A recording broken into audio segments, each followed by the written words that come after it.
Eighth pay commission 2025 Bharat में सरकारी नौकरी करने वाले लाखों लोगों के लिए 8वें वेतन आयोग की घोषणा एक बड़ी खुशखबरी है। देश भर में लगभग 49 लाख केंद्रीय सरकार के कर्मचारी और 65 लाख पेंशन भोगी इस नई व्यवस्था का बेसब्री से इंतजार कर रहे हैं। यह आयोग न केवल वेतन में बढ़ोतरी लाएगा बल्कि विभिन्न भत्तों और सुविधाओं में भी महत्वपूर्ण सुधार करेगा। वर्तमान महंगाई की दर को देखते हुए सरकारी कर्मचारियों के लिए ये आर्थिक राहत का एक महत्वपूर्ण साधन बनने वाला है। इससे न केवल उनकी वित्तीय स्थिति मजबूत होगी बल्कि जीवन यापन की गुणवत्ता में भी सुधार आएगा। वेतन आयोग की परंपरा और इसका महत्व। भारत सरकार द्वारा प्रत्येक दशक में वेतन आयोग का गठन करना एक स्थापित परंपरा है। इसका मुख्य उद्देश्य बदलती आर्थिक परिस्थितियों और बढ़ती महंगाई के अनुपात में कर्मचारियों के वेतन को संशोधित करना है। 7वें वेतन आयोग की सिफारिशें जनवरी 2016 से प्रभावी हुई थीं, जिसमें न्यूनतम मूल वेतन 7,000 रुपये से बढ़ाकर 18,000 रुपये कर दिया गया था। यह आयोग केवल मूल वेतन ही नहीं बल्कि महंगाई भत्ता, मकान किराया भत्ता और पेंशन जैसी सभी सुविधाओं की समीक्षा करता है। इससे सरकारी कर्मचारियों को महंगाई के मुकाबले उचित मुआवजा मिल पाता है।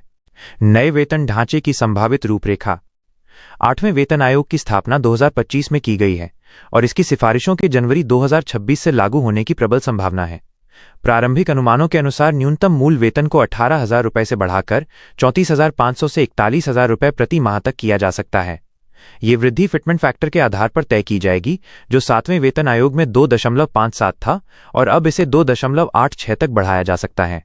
इस नई व्यवस्था से कर्मचारियों के वेतन में 30 से 34% तक की बढ़ोतरी की उम्मीद है। साथ ही सभी भत्ते भी नए मूल वेतन के अनुपात में संशोधित होंगे। नई वेतन संरचना का सबसे बड़ा फायदा पेंशन भोगियों को मिलने वाला है। जैसे ही नया मूल वेतन लागू होगा, पेंशन की राशि भी उसी अनुपात में बढ़ जाएगी। विशेषज्ञों का मानना है कि सरकार पुरानी निश्चित पेंशन योजना को दोबारा लागू करने पर विचार कर सकती है या मौजूदा राष्ट्रीय पेंशन प्रणाली में सुधार कर सकती है। इससे सेवानिवृत्त कर्मचारियों को बेहतर वित्तीय सुरक्षा मिलेगी। करुणा नियुक्ति कोटा और अन्य सेवा संबंधी लाभों में भी वृद्धि की संभावना है। यह व्यवस्था न केवल वर्तमान कर्मचारियों बल्कि भावी पीढ़ियों के लिए भी फायदेमंद साबित होगी। विशेषज्ञ समिति और निर्णय प्रक्रिया। 8वें वेतन आयोग के गठन के लिए सरकार ने अनुभवी विशेषज्ञों की एक समिति बनाई है।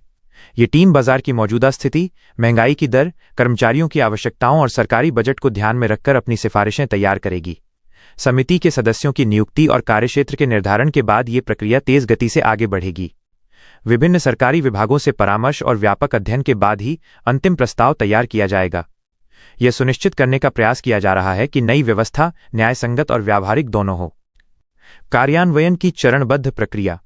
नए वेतन ढांचे को लागू करना एक जटिल प्रक्रिया है जिसमें कई चरण शामिल हैं। सबसे पहले कैबिनेट और वित्त मंत्रालय की मंजूरी आवश्यक होगी।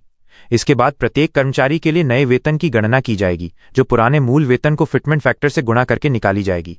महंगाई भत्ता, मकान किराया भत्ता और परिवहन भत्ता सभी नए मूल वेतन के आधार पर पुनर्निर्धारित होंगे। पेंशन भोगियों के लिए अलग से पेंशन संशोधन की प्रक्रिया चलाई जाएगी। जनवरी 2026 से ये नई व्यवस्था प्रभावी रूप से लागू होने की उम्मीद है। प्रदर्शन आधारित प्रोत्साहन की संभावना। आधुनिक प्रबंधन सिद्धांतों के अनुसार 8वें वेतन आयोग में प्रदर्शन आधारित प्रोत्साहन व्यवस्था शामिल की जा सकती है। इससे बेहतर काम करने वाले कर्मचारियों को अतिरिक्त लाभ मिल सकेगा। यह व्यवस्था न केवल कार्य की गुणवत्ता बढ़ाएगी बल्कि कर्मचारियों की प्रेरणा भी बढ़ाएगी। सरकार का उद्देश्य एक पारदर्शी और न्यायसंगत वेतन प्रणाली स्थापित करना है, जो योग्यता और परिश्रम को पुरस्कृत करे। इससे सरकारी कार्य प्रणाली में दक्षता और जवाबदेही में सुधार आने की उम्मीद है। आर्थिक प्रभाव और व्यापक लाभ। 8वें वेतन आयोग के लागू होने से न केवल सरकारी कर्मचारियों बल्कि पूरी अर्थव्यवस्था पर सकारात्मक प्रभाव पड़ेगा। बढ़े हुए वेतन से उपभोग में वृद्धि होगी, जो बाजार की मांग बढ़ाएगी।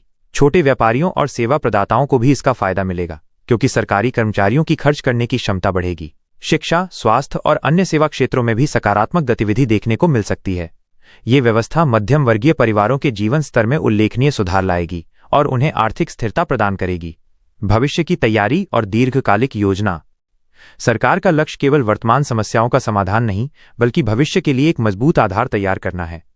नई वेतन संरचना में आने वाले वर्षों में होने वाली महंगाई और आर्थिक बदलावों को ध्यान में रखा गया है। डिजिटलीकरण और तकनीकी प्रगति के इस दौर में सरकारी कर्मचारियों को भी नई चुनौतियों के लिए तैयार रहना होगा। 8वां वेतन आयोग इस दिशा में एक महत्वपूर्ण कदम है, जो लाखों परिवारों की आर्थिक सुरक्षा और स्थिरता सुनिश्चित करेगा। इससे सरकारी सेवाओं की गुणवत्ता में भी सुधार आने की उम्मीद है।